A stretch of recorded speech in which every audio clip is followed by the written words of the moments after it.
Study IQ IAS, आपका selection हमारा mission. दोस्तों, ह्यूमंस ने लगभग सभी लैंड एरियाज को डिस्कवर कर लिया है, लेकिन जिस जमीन पर हम खड़े हैं वो दुनिया का केवल एक छोटा सा हिस्सा है। पृथ्वी के लगभग 70% हिस्से में समुद्र फैला हुआ है और अपने अंदर न जाने कितने ही रहस्यों को समेटे हुए है। समुद्र का मौसम और तापमान मनुष्यों के साथ अन्य जीवों के फूड सप्लाई को सपोर्ट करता है, लेकिन पृथ्वी पर जीवन का सोर्स होने के बावजूद हम अपने इन्हीं ओशंस के बारे में बहुत कम जानते हैं। वर्ल्ड का एस्टिमेटेड 97% पानी ओशंस में पाया जाता है। औपचारिक रूप से पूरे वैश्विक महासागर को 4 अलग अलग क्षेत्रों में विभाजित किया गया है, जिसे हम पैसिफिक, अटलांटिक, इंडियन और आर्कटिक ओशंस के नाम से जानते हैं। समुद्र का तकरीबन 90% हिस्सा अभी तक ह्यूमंस द्वारा मैप या एक्सप्लोर नहीं किया गया है। हालांकि हमारे समुद्री वैज्ञानिकों द्वारा काफी आश्चर्यजनक खोज की जा चुकी है। समुद्र का तल दुनिया के रेयर और यूनिक मरीन स्पीशीज के साथ साथ मिनरल से भी भरा हुआ है। इसके साथ ही लैंड के जैसे ही ओशंस में विशाल पर्वत श्रृंखलाएं और गहरी घाटियां मौजूद हैं। अगर आपसे पूछा जाए कि पृथ्वी पर सबसे लंबी पर्वत श्रृंखला कौन सी है, तो आप कहेंगे साउथ अमेरिका में पाए जाने वाली एंडीज माउंटेन रेंज। लेकिन यह जवाब सिर्फ लैंड सरफेस के लिए ही सही है और असल में अर्थ का लॉन्गेस्ट माउंटेन रेंज समुद्र में समाया हुआ है। ऐसी ही कई सारी विशेषताएं समुद्र अपनी गहराइयों में समेटे हुए है। तो आज की चर्चा में हम पृथ्वी के सबसे गहरे हिस्से के बारे में चर्चा करेंगे और जानेंगे समुद्र के नीचे क्या है।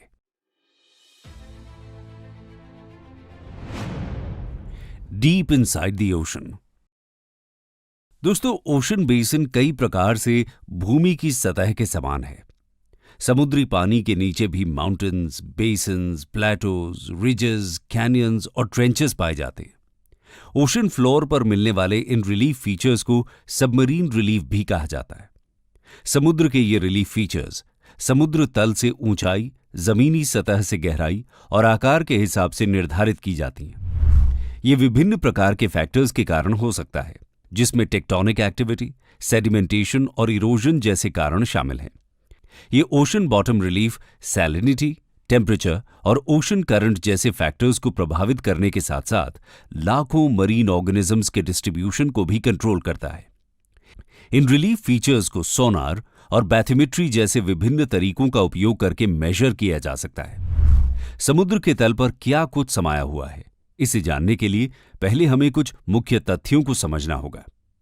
किसी भी ओशन फ्लोर या सी बेड को विस्तृत रूप से समझने के लिए 4 सब डिविजन्स में डिवाइड किया गया है, जिन्हें continental shelf, continental slope, abyssal plains और ओशन डीप्स के रूप में जाना जाता है। इन मेजर डिविजन्स के अलावा समुद्र में कई माइनर रिलीफ फीचर्स भी पाए जाते हैं, जिनमें रिजेस, हिल्स, सी माउंट्स, गियोज, ट्रेंचेस, कैनियंस इत्यादि शामिल हैं। आइए इन सभी फीचर्स को विस्तार से समझते हैं। Continental shelf. कॉन्टिनेंटल शेल्फ वास्तव में कॉन्टिनेंट का सी वर्ड एक्सटेंशन होता है, यानी कि हम इसे कोस्ट लाइन का समुद्री विस्तार कह सकते हैं, जहां यह कोस्ट से ड्रॉप ऑफ पॉइंट तक फैला हुआ होता है। इस पॉइंट को शेल्फ ब्रेक कहते हैं, क्योंकि यह अभी भी कोस्ट से जुड़ा हुआ होता है और यह काफी कम गहरा होता है। आमतौर पर इस शैलो वाटर की डेप्थ लगभग 100 से 200 मीटर के बीच होती है। इसके साथ ही शेल्फ की चौड़ाई 3 से 4 किलोमीटर से लेकर 100 किलोमीटर तक वेरी करती है।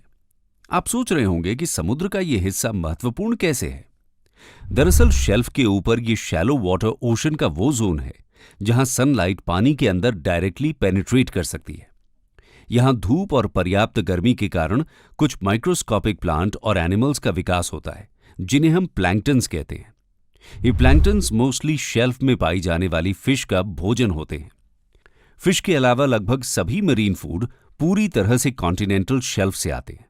इसके अलावा shelf region economic minerals, sand और ग्रेवल का भी मेजर सोर्स है। विश्व का पेट्रोलियम और नेचुरल गैस बड़ी मात्रा में इन शेल्फ से ही प्राप्त होता है। बॉम्बे हाई और गोदावरी बेसिन में पेट्रोलियम की खोज कॉन्टिनेंटल शेल्फ में ऑनशोर ड्रिलिंग का एक उदाहरण है। इसके अलावा ओशंस में पाए जाने वाले सबसे डाइवर्स और वैल्यूएबल इकोसिस्टम कोरल रीफ्स भी इन शेल्व्स पर कॉमनली पाए जाते हैं। ये आमतौर पर कोस्ट लाइन के पैरेलल और आइलैंड्स पर मौजूद होते हैं। कॉन्टिनेंटल शेल्फ की एक स्ट्राइकिंग फीचर है सबमरीन कैनियंस। ये समुद्री घाटी जमीन पर पाए जाने वाले गॉजेज यानी कि घाटियों के समान होते हैं। सबमरीन कैनियंस काफी स्टीप साइडेड यानी कि खड़ी ढलान वाली वैलीज होती हैं जो ज्यादातर रिवर माउथ के पास बनी होती हैं। उदाहरण स्वरूप गोदावरी नदी के मुहाने पर गोदावरी कैनियन पाई जाती है जो लगभग 502 मीटर गहरी हैं। ये घाटियां शेल्फ रीजन से आगे कॉन्टिनेंटल स्लोप में भी पाई जाती हैं। कॉन्टिनेंटल स्लोप दोस्तों, शेल्फ ब्रेक पॉइंट के बाद कॉन्टिनेंटल शेल्फ गहरे समुद्र तल की ओर बढ़ता है जिसे कॉन्टिनेंटल स्लोप कहा जाता है। यह लगभग 200 मीटर से 3000 मीटर की गहराई के बीच फैली हुई होती है। जहां एक ओर continental shelf region sediments, minerals और मरीन प्लांट्स और एनिमल से भरा हुआ होता है, वहीं स्लोप रीजन में स्टीपनेस के कारण यहां तुलनात्मक रूप से कम मात्रा में सेडिमेंट डिपॉजिट्स पाए जाते हैं और बाकी सभी सेडिमेंट्स सैंड, मड इत्यादि फ्लो होकर स्लोप के बेस में एक ढेर के रूप में जमा हो जाते हैं। इस प्रकार स्लोप जेंटली आगे बढ़ते हुए हाई डेपोजिशन बेल्ट का निर्माण करता है जिसे कॉन्टिनेंटल राइज कहते हैं और इस राइज से होते हुए स्लोप अंततः डीप ओशन फ्लोर में विलीन हो जाता है जिसे एबिसल प्लेन कहा जाता है। एबिसल प्लेन, ये प्लेन्स समुद्र के अंदर लगभग 3000 से 6000 मीटर की गहराई में ओशन फ्लोर का लगभग 70% हिस्से को कवर करता है और इन्हें डीप सी प्लेन्स भी कहा जाता है। एक समय उन्हें ओशन का सबसे फीचरलेस रीजन माना जाता था, लेकिन मॉडर्न डिवाइसेस की हेल्प से डिस्कवर किया गया कि ओशन के ये रीजन इर्रेगुलर लैंड सरफेस की तरह ही दिखते हैं। इसमें व्यापक रूप से समुद्री प्लेटो, रिजेस, ट्रेंचेस, सी माउंट्स और ओशियानिक आइलैंड्स मौजूद हैं। इसके साथ ही एबिसल प्लेन का फ्लोर भारी मात्रा में सेडिमेंट से ढका हुआ होता है। ये सेडिमेंट्स समुद्र में पाए जाने वाले जीवों के फॉसिल से बनते हैं। इन सेडिमेंट्स को ऊजेस कहा जाता है। चूंकि दुनिया की अधिकांश बड़ी नदियां अटलांटिक और इंडियन ओशन में अपने सेडिमेंट्स को डिस्पोज करती हैं, इन दोनों ओशंस में एबिसल प्लेन्स व्यापक रूप से फैले हुए हैं। कुछ खुले समुद्र ऊजेस प्रोड्यूस नहीं कर पाते हैं। वैसे सी फ्लोर्स पर जो सेडिमेंट्स पाए जाते हैं उन्हें रेड क्ले कहा जाता है और माना जाता है कि ये रेड क्लेज वोल्केनिक इरप्शंस के दौरान वोल्केनो से निकलने वाले डस्ट से बनते हैं जो हवा और नदियों के माध्यम से समुद्र तक पहुंचते हैं। ऐसे रेड क्लेज पैसिफिक ओशन में बड़ी मात्रा में देखने को मिलते हैं। इसके साथ ही एबिसल सी फ्लोर पर पाए जाने वाले मिनरल्स और रेयर अर्थ एलिमेंट्स इस रीजन को क्रिटिकली इंपॉर्टेंट बना देते हैं।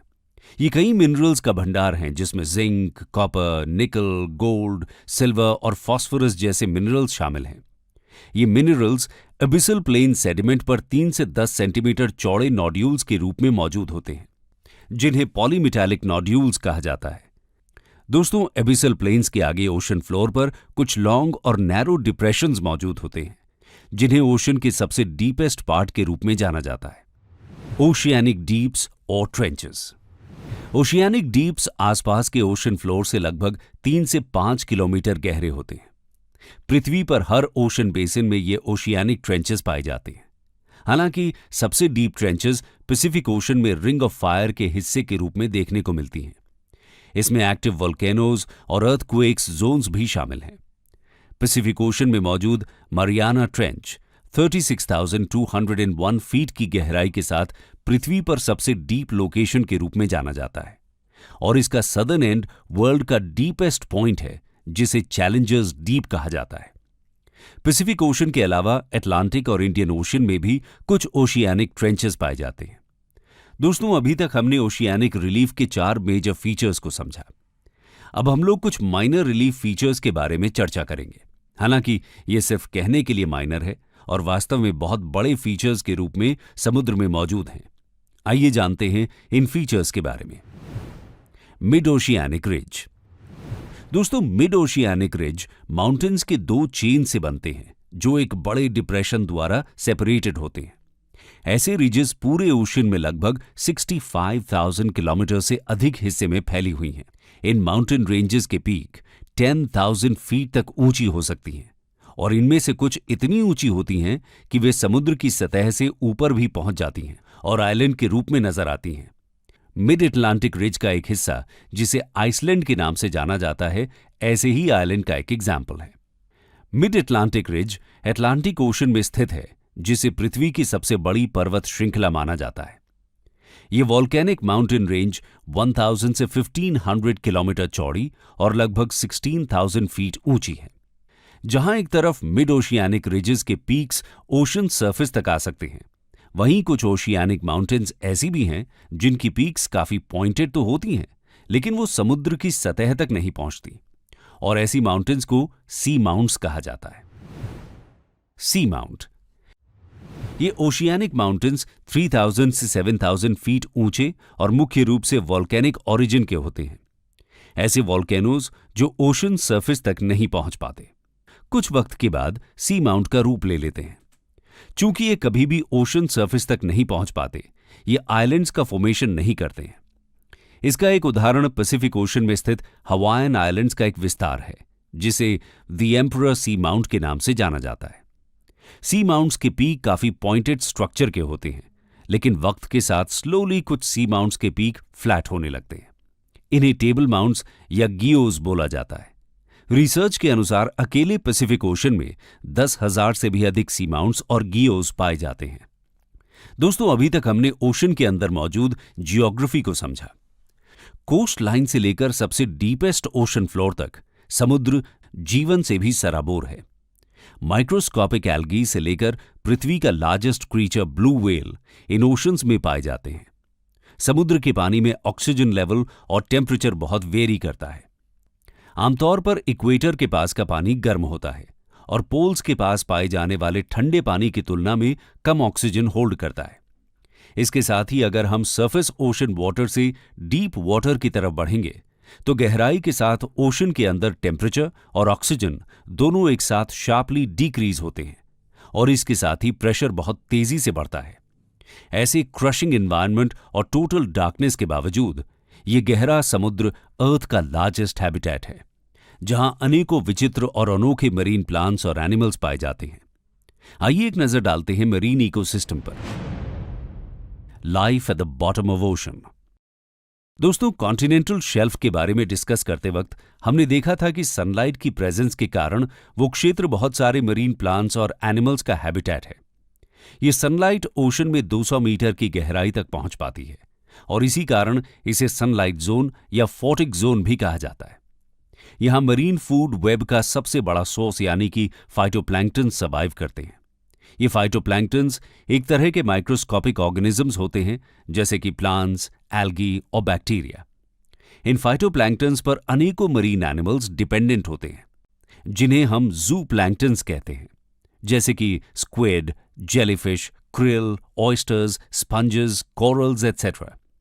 इस जोन में बड़े सी एनिमल्स जैसे कि व्हेल्स और सी टर्टल्स भी देखने को मिल जाते हैं, जो अधिकांश अपने फूड की खोज में ऊपरी सतह तक आ जाते हैं। इस रीजन में कोरल्स की भी कई स्पीशीज पाई जाती हैं। कोरल्स एक तरह के मरीन एनिमल्स होते हैं जो वार्म ओशन वाटर के शेल्फ रीजन में पाए जाते हैं और कुछ कोल्ड और डार्क डीप ओशन वाटर में भी पाए जाते हैं। ये कोरल्स समुद्र में मौजूद ज़ूओज़ैंथेली नामक एल्गी के साथ मिलकर रीफ्स जैसे स्ट्रक्चर का फॉर्मेशन करते हैं, जिसे कोरल रीफ्स कहा जाता है। ये रीफ्स कोरल पॉलिप्स के कैल्शियम कार्बोनेट स्केलेटन से बनते हैं। इन रीफ्स में हजारों डाइवर्स प्रजातियां सर्वाइव करती हैं और इसी कारण इन्हें rain forest of the ocean कहा जाता है। 200 मीटर से आगे ओशन में सनलाइट डिम होने लगती है। तकरीबन 1000 मीटर की डेप्थ तक बहुत कम सनलाइट पेनिट्रेट हो पाती है और इसे ट्वाइलाइट जोन भी कहते हैं। चूंकि यहां पर्याप्त धूप नहीं पहुंच पाती और इस कारण इस जोन में प्लांट्स ना के बराबर होते हैं, ये जोन कॉन्टिनेंटल स्लोप के साथ ओवरलैप करता है। जैसा कि हमने जाना था कि कॉन्टिनेंटल स्लोप में बड़ी मात्रा में सेडिमेंट्स फ्लो करते हुए डीप ओशन की ओर बढ़ते हैं और इसी कारण ये जोन लार्ज फिश और व्हेल्स जैसे एनिमल्स के लिए माइग्रेशन कॉरिडोर के रूप में कार्य करता है। इस जोन में मिलने वाली कॉमन व्हेल स्पीशीज में फिन व्हेल, स्पर्म व्हेल और मिंका व्हेल शामिल हैं। इसके आगे 1000 से 4000 मीटर्स की गहराई के बीच को मिडनाइट जोन कहते हैं, क्योंकि वहां कोई लाइट पहुंच नहीं पाती। गहराई के साथ पानी का तापमान गिरता जाता है और प्रेशर काफी बढ़ जाता है। इस वातावरण में पाए जाने वाले एनिमल्स विचित्र और अनोखे दिखते हैं। कई जानवरों की आंखें नहीं होती क्योंकि अंधेरे में उनकी जरूरत ही नहीं है। एक्सट्रीम प्रेशर के कारण ओशन वाटर में न्यूट्रिएंट्स मिलना मुश्किल होता है और साथ ही ये बहुत ही नमकीन होते हैं।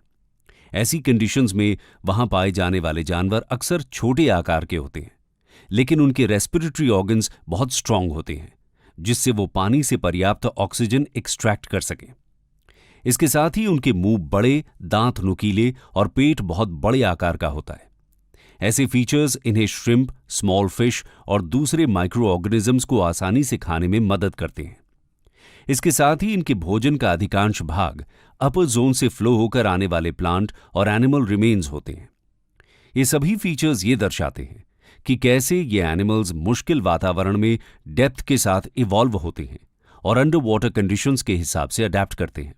मिडनाइट जोन के आगे तकरीबन 6000 मीटर की गहराई तक एबिसल प्लेन्स यानी कि डीप सी प्लेन्स के फिजिकल कैरेक्टरिस्टिक्स देखने को मिलते हैं, जहां फ्लैट प्लेन्स, लो हिल्स, सी माउंट्स, हाई सेडिमेंट्स और रिफ्ट वैलीज मौजूद होती हैं।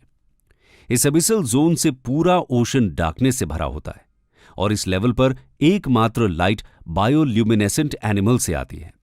इस क्षेत्र के अधिकांश एनिमल, जिनमें squid, jellyfish, starfish, dragonfish, shark etcetera शामिल हैं, ये सभी बायोल्यूमिनेसेंट होते हैं। ये ऐसे एनिमल्स होते हैं जो अपने बॉडी ऑर्गन से केमिकल सिंथेसिस प्रोसेस के कारण लाइट इमिट करते हैं। ये लाइट न सिर्फ डार्क ओशन में रोशनी देती है, बल्कि इन एनिमल्स को अपना शिकार ढूंढने में भी मदद करती है। 6000 मीटर से नीचे डीपेस्ट ओशन जोन मौजूद है, जहां ट्रेंचेस और डीप कैनियंस पाए जाते हैं। ये जोन ओशन के डीपेस्ट लोकेशन मारियाना ट्रेंच तक जाती है और यहां बहुत ही कम ऑर्गेनिज्म जीवित रह पाते हैं। इनमें क्रैब्स और श्रिम्प से रिलेटेड टाइनी आइसोपॉड्स, स्पंजेस और सी क्यूकम्बर्स जैसे एनिमल्स शामिल हैं। वैसे तो अबिसल और डीपेस्ट ओशन जोन में सर्वाइव करने वाले एनिमल्स माइक्रो ऑर्गेनिजम्स और अपर जोन से फ्लो होकर आने वाले प्लांट्स और एनिमल वेस्ट को भोजन के रूप में खाते हैं, लेकिन बॉटम ओशन के सभी निवासी सिर्फ मरीन डिके और छोटे एनिमल्स पर निर्भर नहीं करते। समुद्री वैज्ञानिकों ने ओशन फ्लोर पर ऐसे क्रीचर्स को डिस्कवर किया है जो 4000 मीटर से नीचे मौजूद हाइड्रोथर्मल वेंट्स के आसपास पाए जाने वाले यूनिक बैक्टीरियाज पर फीड करते हैं। ये वेंट्स पृथ्वी के इंटीरियर से मिनरल से समृद्ध सुपरहीटेड वाटर डिस्चार्ज करते हैं। ये मिनरल्स वहां पनपने वाले बैक्टीरिया को पोषण प्रदान करते हैं, जिन्हें अल्टीमेटली ओशन क्रीचर्स अपना भोजन बना लेते हैं। दोस्तों, अभी तक हमने देखा कि समुद्र अपनी गहराई में कितने आकर्षक रिलीफ फीचर्स और अनोखे प्लांट्स और एनिमल्स को समेटे हुए है। लेकिन what is at the bottom of ocean जैसे सवाल का जवाब अभी खत्म नहीं हुआ है। रिलीफ फीचर्स और मेरीन इकोसिस्टम ओशंस में पाए जाने वाला एक प्राकृतिक खजाना है, लेकिन इनके अलावा ओशन बॉटम में और भी बहुत कुछ मौजूद है। इनमें aircraft remains, ships, archaeological remains, plastic waste जैसी कई चीजें शामिल हैं। आइए नजर डालते हैं डीप ओशन में पाए जाने वाले मैन मेड रिमेन्स पर। Man made remains at the bottom of ocean. दोस्तों, आप सोचते होंगे कि हिस्टोरिकल रिमेन्स तो सिर्फ म्यूजियम में मिलते हैं, लेकिन डीप डाइवर्स कई बार समुद्र में प्राचीन मूर्तियों से टकरा जाते हैं। उदाहरण स्वरूप, इटली के कोस्ट ऑफ नेपल्स के सी फ्लोर पर अभी तक का दुनिया का एकमात्र अंडर वाटर आर्कियोलॉजिकल पार्क स्थित है। इसे प्राचीन रोमन सिटी बाया के रिमेन्स के रूप में जाना जाता है। न जाने पृथ्वी के गहरे समुद्र में और कितने एंशिएंट सिविलाइजेशंस के अवशेष मौजूद होंगे। इसके अलावा दुनिया का सबसे बड़ा और शानदार कहा जाने वाला टाइटैनिक शिप आज अटलांटिक ओशन के तल पर मौजूद है। इसे 1985 में डाइवर्स द्वारा खोजा गया था। इसके साथ ही डाइवर्स द्वारा कई डीप ओशन लोकेशंस पर एयरक्राफ्ट्स और सबमरीन्स भी मिले हैं जो कभी क्रैश कर गए थे। इसके अलावा वॉर में इस्तेमाल किए हुए टैंक्स और मिलिट्री ट्रक्स और कुछ एंशिएंट वेपन्स के अवशेष भी खोजे गए हैं। इन सभी के अलावा प्लास्टिक, माइक्रोप्लास्टिक्स और दूसरे गार्बेज का ओशन में पाया जाना तो अब आम बात हो गई है। ये इतना आम हो चुका है कि मारियाना ट्रेंच, जो कि पृथ्वी का डीपेस्ट लोकेशन है, वहां तक जा पहुंचा है। आज ओशन पोल्यूशन के खतरे से जूझ रहा है। एक एस्टिमेट के अनुसार लगभग 8 million tons plastic waste ocean में हर साल प्रवेश करता है। इनमें से 15% ओशन सरफेस पर फ्लोट करता है, 15% कोस्ट और बीचेस पर फंसे होते हैं और बाकी का पूरा 70% डीप ओशन इकोसिस्टम में डूब जाता है। यूं तो इंसान समुद्र में घर नहीं बना सकता, लेकिन चाहे वो प्लास्टिक पोल्यूशन हो या नॉइज या केमिकल पोल्यूशन, आज ह्यूमंस पोल्यूशन के रूप में समुद्र के तल पर घर बना रहे हैं। कंक्लूजन। दोस्तों, आज की चर्चा में हमने जाना डीप ओशन में क्या कुछ मौजूद है, लेकिन जैसा कि हमने बताया था, अभी तक 90% ओशन का डीप हिस्सा अनडिस्कवर्ड है। यहां रहने वाली कुछ प्रजातियां, कुछ रिलीफ फीचर्स और कुछ अनोखे ऑब्जेक्ट्स शायद अभी भी अननोन हैं। लेकिन हमारे साइंटिस्ट्स द्वारा जितनी डिस्कवरीज की गई हैं वो इनक्रेडिबल हैं। जहां एक ओर ये हमें उन दृश्यों से परिचित कराते हैं जो हम खुद नहीं देख सकते, वहीं ये सभी दृश्य हमें हमारे ओशन को प्रोटेक्ट और प्रिजर्व करने के लिए भी प्रेरित करते हैं। तो आज की चर्चा समाप्त करते हुए आप सभी के लिए एक सवाल है, वर्ल्ड का लार्जेस्ट और डीपेस्ट सबमरीन कैनियन कहां मौजूद है और किस नाम से जाना जाता है? आप इसका जवाब कमेंट सेक्शन में जरूर शेयर करें। स्टडी IQ IAS, आपका सिलेक्शन हमारा मिशन।